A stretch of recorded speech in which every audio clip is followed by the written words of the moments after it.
Robbie with Level 5 Tools here. I'm going to show you how to clean out your new MiniShot with our new cleaning attachment. Get your garden hose sprayer out, screw it on.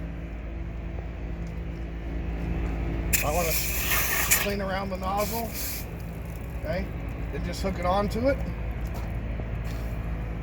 fill it up.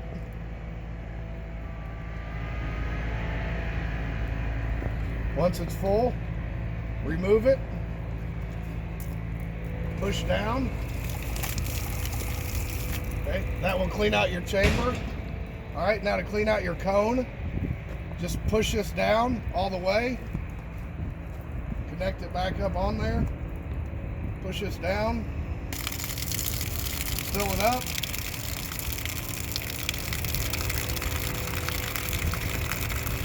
Once it's clear, you got all your mud out of there. Okay? Then you might want to clean out your filler valve a little bit better, and also clean it out from the top so the springs don't dry up.